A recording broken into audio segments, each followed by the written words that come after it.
নমস্কার, 3M entertainment নিউজে আপনাদের সকলকে স্বাগত।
কর্ণধার শ্রী সন্দীপ কুমার দাস মহাশয়ের হাতে। ধন্যবাদ পিনাকি, ধন্যবাদ দীপঙ্কর বাবু, ধন্যবাদ ব্রিজি বেলতলা শ্যামাপূজা কমিটির সকল সদস্যা এবং অধিবাসী বৃন্দের প্রতি আমরা কৃতজ্ঞ। সুখের চাদর একটি ছোট্ট স্বেচ্ছাসেবী সংগঠন, মূলত ফেসবুক বন্ধুদের নিয়েই শুরু হয়েছিল আজ থেকে 10 বছর আগে। আজ 10 বছরে আমাদের সদস্য সংখ্যা প্রায় 200 এবং আমাদের সব থেকে বড় আনন্দের বিষয় হলো আমাদের 80% হচ্ছে আমাদের মহিলা, নারী শক্তি। আর আজকে আমরা সেই নারীর পূজাতেই আমরা একত্রিত হয়েছি, তাই না? তো সেই কারণে আর আমাদের গত 10 বছর ধরে আমাদের 3টি সেগমেন্টে আমরা কাজ করে চলেছি: শিক্ষা জ্যোতি, আরোগ্য জ্যোতি এবং আস্থা জ্যোতি। আমরা প্রান্তিক জায়গা থেকে মানুষদেরকে তুলে নিয়ে এসে তাদের পাশে থাকার চেষ্টা করি। তবে আজকের মূল বিষয় হলো সুখের সঙ্গীতালয়। এই সুখের সঙ্গীতালয় অ্যাকচুয়ালি এই যে সঞ্জয় সূত্রধর যে তবলা বাজিয়ে আপনাদের মনোরঞ্জন করবে, ওর সাথে আমার পরিচয় হয়েছিল আজ থেকে 3 বছর আগে 2022 সালে ব্যারাকপুরে। যখন ট্রেনে আমি যাচ্ছিলাম আমার অফিসের কাজে, তখন ওর সাথে দেখা হলো, তখন মাউথ অর্গান বাজাচ্ছিল। আমি ওকে একটু ভিডিও করতে গেলাম, ও আমায় বললো, দাদা আপনি আমার ভিডিও করছেন, প্লিজ করবেন না, অডিও করুন। বললাম কেন? বলছে না, আমার বউ যদি জানতে পারে যে আমি গান গেয়ে আমি উপার্জন করি, ভীষণ কষ্ট পাবে। আমি বললাম গান গেয়ে তো উপার্জন তো সবাই করে, যত বড় বড় শিল্পী সবাই তো গান গেয়েই উপার্জন করে। লতা মঙ্গেশকর, কিশোর কুমার, মোহাম্মদ রফি, তারা তো এটাই করেছে। কেউ বড় স্টেজ পেয়েছে, কেউ বড় দূরদর্শনের পর্দা, কেউ সিনেমা। তো এটা তো এটা তোর যে গুণ, সেই গুণ এবং মনোরঞ্জন মানুষকে করে পরিশ্রম করে করছিস, এতে কষ্ট কিসের? আমি বললাম তুই একটু নাম। ওকে বারাকপুর স্টেশনে নামলাম, ওর সাথে অনেক কথা বললাম। ওর বাচ্চাটা তখন একটুখানি, খুব ছোট্ট, ওর দুধের তখন খুব প্রয়োজন ছিল। যাই হোক, সেসব কথা বিস্তারিত যাচ্ছি না। তারপর ওর বাড়িতে গেলাম। ওর বাড়িতে গিয়ে বুলবুলি, আজকে ও আমাদের সবার বোনের সমান, তো ওদের কাছে গেলাম, ওদের সাথে পরিচয় হলো এবং তারপরে আস্তে আস্তে ওদের সাথে একাত্ম হলাম। আমরা বিভিন্নভাবে দৃষ্টিহীন ভাই বোনদেরকে আমরা একত্রিত করলাম, যারা ট্রেনে বাসে হকারি করে এবং যারা গান, ওরা তো কোনো সময় গানের কোনোদিনও সেইভাবে চর্চা কোনোদিনও করেনি বা সুযোগ পায়নি, ওদের কথা কেউ ভাবেনি। কিন্তু আমরা সুখের চাদর আমরা খুললাম সুখের সঙ্গীতালয় প্রতি রবিবার। এবং আমাদের যে গুরু, সঙ্গীত শিক্ষা গুরু শ্রী বৈদ্যনাথ চক্রবর্তী নিরলস প্রচেষ্টা, বিনামূল্যে ওদেরকে গত 1.5 বছর ধরে শিখিয়ে চলেছে প্রত্যেক রবিবার, এবং ওরা তাদের কাছেই শিখছে। শেখার পরে আমাদের অ্যাকচুয়ালি একটাই লক্ষ্য ছিল যে ওরা যে কাজটা করছে, কেউ হজমি বিক্রি করে, কেউ ধূপকাঠি বিক্রি করে, কেউ বাদাম চিট বিক্রি করে, সেটা তো করবেই, তার সাথে গান করে, কেউ মাউতার গান বাজায়। আমরা চাইছিলাম যদি একটু তালিম পেয়ে, যদি একটু শিল্পীর মর্যাদার সাথে ওরা যদি স্টেজে উঠে গান গাইতে পারে, আমার মনে হয় সেটাই আমাদের সব থেকে বড় যথার্থতা হবে। তা আমরা ভীষণভাবে কৃতজ্ঞ। আমাদের যে প্রথম যে অনুষ্ঠান আজ থেকে 5 মাস আগে করেছিলাম, সেটা কিন্তু আপনাদের গড়িয়াতে, আমার শহর গড়িয়া, তারাই কিন্তু প্রথম ওদেরকে শিল্পীর মর্যাদা দিয়ে তাদের বাৎসরিক অনুষ্ঠানে আমন্ত্রণ জানিয়েছিল। অসাধারণ তাদের আতিথেয়তা ছিল, আমরা ভীষণ কৃতজ্ঞ। তারপরে আবারও আমরা এলাম, আর শ্যামা মায়ের এই মণ্ডপে শ্যামা মায়ের পূজা, তো যেটা আবারও রিপিট করি যে এভাবে ওদের কথা কজন ভাবে, তাই না? ওদের কথা কজন ভাবে, আমরা তো তাদের কথা ভাবি, তেলা মাথায় তেল দিতে আমরা ভালোবাসি। মানে বিতর্কিত বিষয় আমি যাচ্ছি না, কিন্তু যেভাবে আপনারা ওদেরকে সম্মান দিলেন, ওদেরকে মূল্য দিলেন, ওদেরকে আতিথেয়তা আপনাদের অভূতপূর্ব। আমরা সুখের চাদর কৃতজ্ঞ, এবং আমরা আশা করি এটা পথ দেখাবে। মানে you are the torch bearer, আপনারা পথ দেখালেন, আরো হয়তো এইভাবে আরো কিছু মানুষ ভাবার চেষ্টা করবে। আমাদের যারা দিদিরা আজকে আপনারা দেখছেন সামনে দর্শক আসনের অনেকেই, মানে আমাদের সুখের চাদরেরই দিদিরা দাদারা, তারা বিভিন্ন জায়গা থেকে এসছে, উত্তরপাড়া, দমদম, বিভিন্ন জায়গা থেকে, কারণ তারা ওদের গান সবসময় সোশ্যাল মিডিয়াতে শোনে, আমাদের রিহার্সাল হয় সেগুলো দেখে, কিন্তু সুযোগ হয় না এইভাবে স্টেজের সামনে গান শোনার। আপনারা সেই সুযোগ করে দিলেন, আপনাদের সবার কাছে কৃতজ্ঞ। আমরা চাই বুলবুলি, সঞ্জয়, বাচ্চু, ঝুম্পা এরা আগামী দিনে শিল্পীর মর্যাদা পাক, আর এদের বাচ্চাদের পড়াশোনার দায়িত্ব আমরা নিয়েছি। 7 জন দম্পতি, যারা দৃষ্টিহীন দম্পতি, আমরা চাই ওদের বাচ্চারা, তারা তো চোখে দেখে, এবং তারা ওদের স্বপ্ন, ওদের চিরাগ হয়ে ওরা সমাজকে আলো দেখাক, এই বলে আপনাদের প্রতি আবার কৃতজ্ঞতা জানিয়ে আমি জানাচ্ছি। মনে হয় না, ছোটবেলা থেকে এখানেই রয়েছি, বিজি বেগতলায় ছোটবেলা থেকেই রয়েছি। আমার কোনো সময় মনে হয় না যে আমরা সবাই আলাদা, কারণ আমরা ভারতবর্ষে ভারতবাসী। আমার এটাই মনে হয় যে আমরা হিন্দু হই চাই মুসলিম হই, আমরা একটাই মানুষ, সবাই একই। সবার ধর্ম হয়তো আলাদা, সবার হয়তো সংস্কৃতি আলাদা, কিন্তু আমরা মানুষ এক। কেমন লাগছে এই পুজো এসে? প্রচুর ভালো লাগছে, কারণ এটা আমার, এখানে আমরা ছোটবেলা থেকে থাকি, ছোটবেলা থেকে বড় হয়েছি, তো এখানে কিছু হলে আমাদের সত্যিই খুব ভালো লাগে। দেখুন, ধর্ম আর উৎসব দুটোই আলাদা, দুটোই আলাদা, কিন্তু এই যে উৎসবের মাঝখানে আপনি আপনাদের ধর্মের কোথাও কি কোনোদিন না, আমি যেরকম সকালবেলা উঠে আজান শুনতে পাই, সেরকম আমি এখানে বড় হচ্ছি যতদিন, এখানে আমি পুজোও দেখছি, আমাদের ঈদও হচ্ছে, পুজোও হচ্ছে, সব একসাথেই হচ্ছে, সব স্বাভাবিকভাবেই হচ্ছে আর ভালোভাবেই হচ্ছে।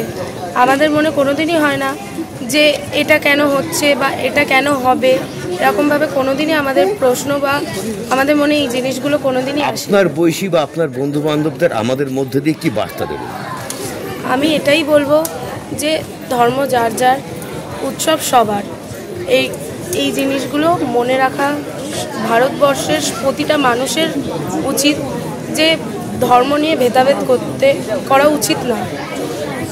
আপনার নাম? নাস মোল্লা। পুজোটাকে শুধু পুজো বলে না মেনে নিয়ে পুজোর মাধ্যমে যে বার্তাগুলো পৌঁছে দেওয়া উচিত, আমাদের এখানে আমরা ছোটোবেলা থেকে এই পুজোটাকে দেখছি।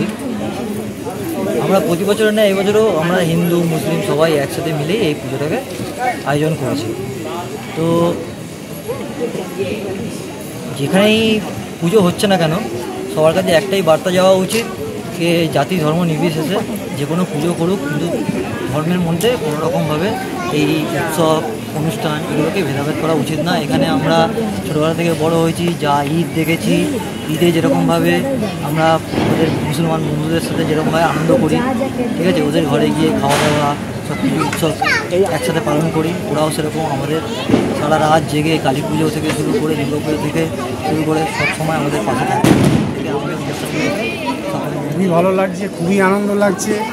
আমরা ছোটোবেলা থেকে আজকের দীর্ঘ বছর যাবৎ আমরা আমাদের পূর্বপুরুষ আমল থেকে আমরা দেখে আসছি বা মিশে আসছি। আমাদের পুজোর সময় আমরা পুজোও করি, পুজোর মধ্যেও আমরা থাকি, এবং আমাদের এখানে যখন আমাদের ঈদ উৎসব হয় তখন আমরা ঈদের মধ্যেও আমাদের কোনোদিন এই ভেদাভেদটা কোনোদিনই আসেনি বা হয়নি এবং হবেও না। আমরা তো সব কিছুর মধ্যেই আমরা দেখলাম একটা অভিনব পদ্ধতিতে, একটা অভিনব আইডিয়া নিয়ে মায়ের বরণ এবং প্রদীপ প্রজ্বলন এবং আজকের উদ্বোধন, সেই নিয়ে দু একটা কথা বলি। আমাদের পুজোর 54তম বর্ষ। তবে এই পুজোর মূল বিশেষত্ব হচ্ছে আমরা কোনোদিন মানে অনুদান কোনো চাঁদা কেটে চাঁদা তোলা এইটা আমাদের সংগঠন কোনোদিন করেনি, আজ পর্যন্ত করেনি। ফলে এখানে যারা যারা সদস্য আছে তারা তাদের স্ব-উপার্জিত অর্থ স্বেচ্ছায় দিয়ে এই পুজোটাকে বাস্তবায়িত করে। আর দেখুন, সমাজে তো অনেক ধরনের মানুষ থাকে, ম্যান ক্যানট লিভ অ্যালোন, আমরা সমাজকে ব্যতি রেখে কখনো বেঁচে থাকতে পারি না।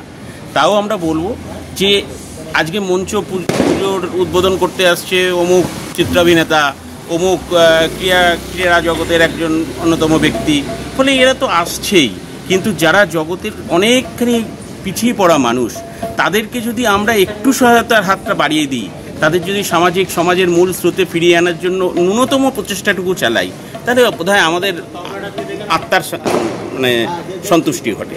সেই কারণেই ওই দিকটা মাথায় রেখে আমরা এই সুখের চাদর যে প্রতিষ্ঠান, সে তার উত্তরোত্তর শ্রীবৃদ্ধি আমরা কামনা করছি এবং আমরা চেষ্টা করব সকলে মিলে যাতে আরও আমরা এরকম এই ধরনের মানসিকতা মানুষের মধ্যে আসে। কারণ দৃষ্টি শক্তির চিকিৎসা হয়, দৃষ্টিভঙ্গির চিকিৎসা হয় না। এই দৃষ্টিভঙ্গিটাকে পাল্টানোর বোধহয় একটা সময় এসে গেছে।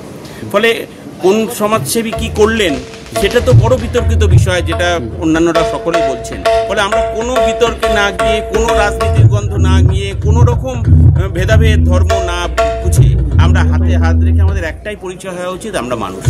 ফলে আমরা এই মাথায় রেখে, এই জিনিসটাকে মাথায় রেখে যদি ন্যূনতম কিছু কার্য করতে পারি আমাদের ভালো লাগে। এই যে ব্রিজি বেলতলা যে ক্লাব, এখান থেকে কি সারা বছরই বিভিন্ন ধরনের অনুষ্ঠান হয়, এখানে ক্রীড়া প্রতিযোগিতা হয়, এখানে ব্লাড ডোনেশন ক্যাম্প হয়, এখানে স্বাস্থ্যের জন্য স্বাস্থ্য শিবির হয়, এখানে আইনি সাহায্যের জন্য বিভিন্ন সময়ে আমরা লিগ্যাল এড ক্যাম্প করে থাকি। ফলে এই ধরনের কার্যকলাপ আমাদের সারা বছর ধরেই চলে। আমাদের গোপালদা, হ্যাঁ একটু সামনে দিয়ে যান।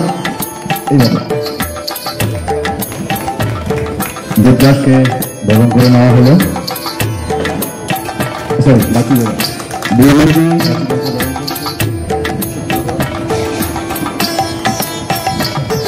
বিভূষিতকে বরণ করছেন গোবিন্দা ঝুমকা দাস।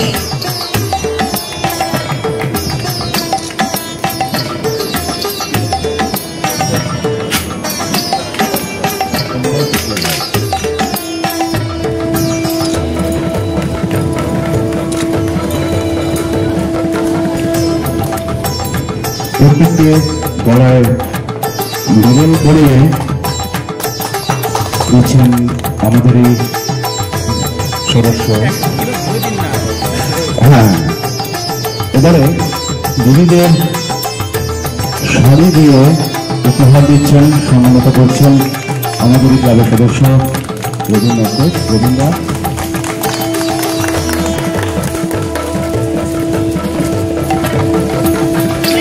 এবং একই ধরনের ডিজাইনের উপরে পাঞ্জাবি তুলে দিচ্ছেন রবীন্দ্র।